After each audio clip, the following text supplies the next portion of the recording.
Hi everyone, welcome back to my channel Learn English with Josh. Today we will learn about daily use English sentences. If you are new to this channel, please like and subscribe. I hope these sentences are very helpful for you to speak in English. Let's start.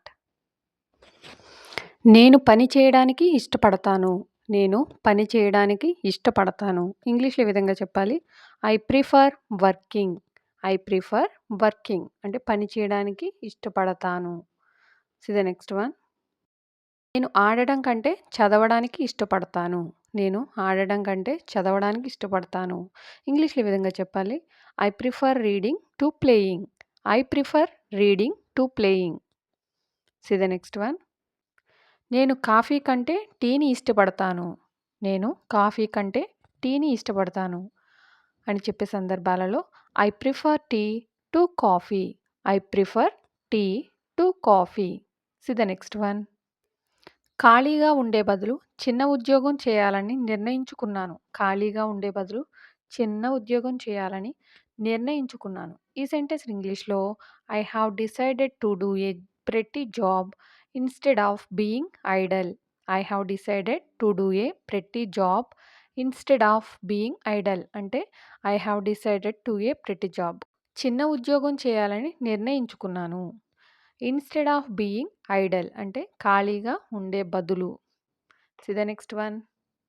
మీరు ఇంకా ఏ కోర్సులు అందిస్తున్నారు? మీరు ఇంకా ఏ కోర్సులు అందిస్తున్నారు? ఇంగ్లీష్‌లో what other courses do you offer? What other courses do you offer? ఈ విధంగా అడగవచ్చు. See the next one. కోర్సులు ఎప్పుడు ప్రారంభమవుతాయి? కోర్సులు ఎప్పుడు ప్రారంభమవుతాయి? When do the courses commence? When do the courses commence? ఈ విధంగా చెప్పవచ్చు. See the next one. వాళ్ళు ఎక్కడ ఉన్నారో నాకు ఎలా తెలుస్తుంది? వాళ్ళు ఎక్కడ ఉన్నారో నాకు ఎలా తెలుస్తుంది? How do I know where they are? How do I know where they are? How do I know అంటే నాకెలా తెలుస్తుంది? వాళ్ళు ఎక్కడ ఉన్నారో? Where they are? See the next one. నువ్వు చాలా మారిపోయావు. నువ్వు చాలా మారిపోయావు. You have changed a lot. You have changed అంటే నువ్వు మారిపోయావు. చాలా. A lot. ఈ విధంగా సెంటెన్స్‌ని ఫ్రేమ్ చేయవచ్చు. See the next one. అతని తల్లి కఠినంగా ఉండేది. అతని తల్లి కఠినంగా ఉండేది. ఇంగ్లీష్‌లో his mother was strict. His mother was strict. ఈ విధంగా చెప్పవచ్చు. See the next one. నన్ను రమ్మంటావా? నన్ను రమ్మంటావా? Do you want me to come? Do you want me to come? See the next one. నన్ను కొనమంటావా? నన్ను కొనమంటావా? Do you want me to buy? Do you want me to buy? అని ఎదుటి వాళ్ళని అడిగే సందర్భాలలో ఈ సెంటెన్సెస్‌ని యూజ్ చేయవచ్చు. See the next one. నన్ను వెళ్ళమంటావా? నన్ను వెళ్ళమంటావా? Do you want me to go? Do you want me to go? నన్ను మాట్లాడమంటావా? Do you want me to speak? Do you want me to speak? See the next one. ఇవ్వడం నేర్చుకో. ఇవ్వడం నేర్చుకో. Learn to give. Learn to give. ఈ విధంగా చెప్పవచ్చు.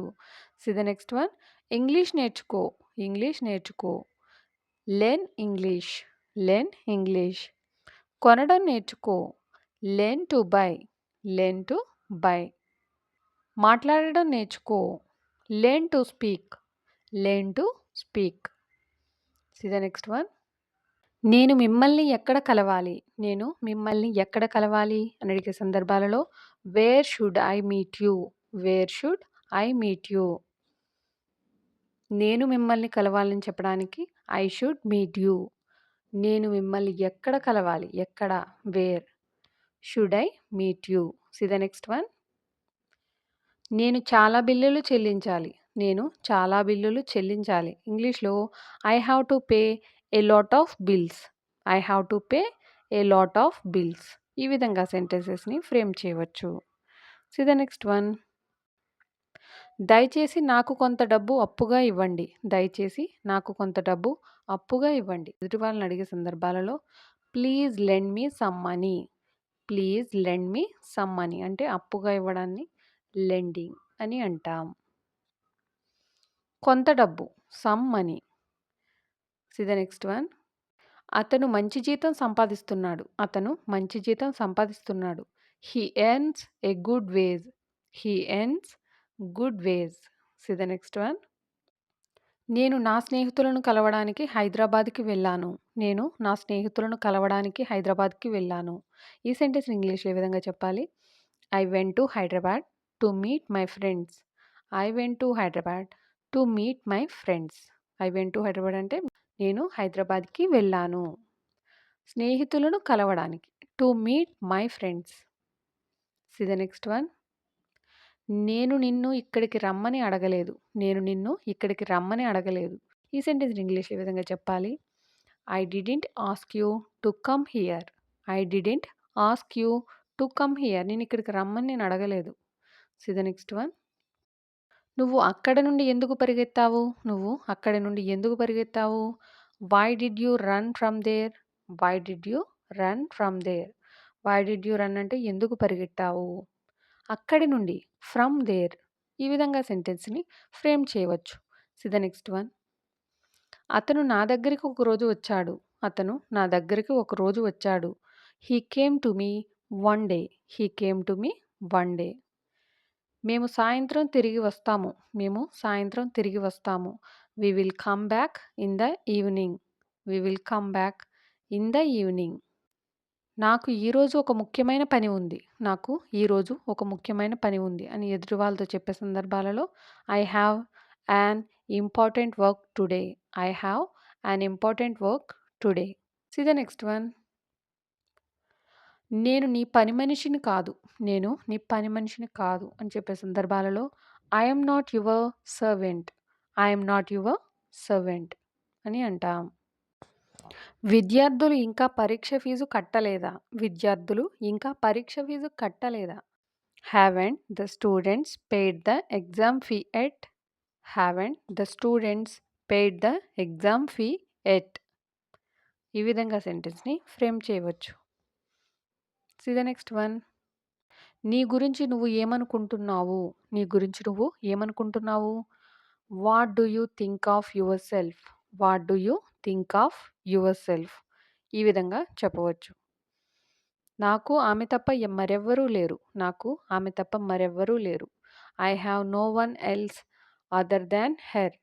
I have no one else other than her అంటే నాకు మరెవ్వరూ లేరు. I have no one else ఆమె తప్ప అదర్ దాన్ హెర్. ఈ విధంగా సెంటెన్స్‌ని ఫ్రేమ్ చేయవచ్చు. See the next one. మీరు ప్రతి పనిలో ఆమెకు సహాయం చేయాలి. మీరు ప్రతి పనిలో ఆమెకు సహాయం చేయాలి. ఇంగ్లీష్‌లో you have to help her in every chore. You have to help her in every chore. ప్రతి పనిలో ఎవ్రీ చోర్. మీరు ఆమెకు సహాయం చేయాలి. You have to help her. ఈ విధంగా సెంటెన్స్‌ని ఫ్రేమ్ చేయవచ్చు. See the next one. నాకు ఇంకా క్లారిటీ లేదు. నాకు ఇంకా క్లారిటీ లేదు అని చెప్తూ ఉంటాం కదా! ఇంగ్లీష్‌లో I don't have clarity at. I don't have clarity అంటే నాకు క్లారిటీ లేదు. నాకు ఇంకా క్లారిటీ లేదు అని చెప్పే సందర్భాలలో I don't have clarity at. ఈ విధంగా చెప్పవచ్చు. See the next one.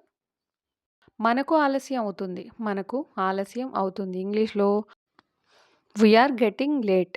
We are getting late. ఈ విధంగా చెప్పవచ్చు. Thank you for watching. Please like and subscribe. Learn English with Josh.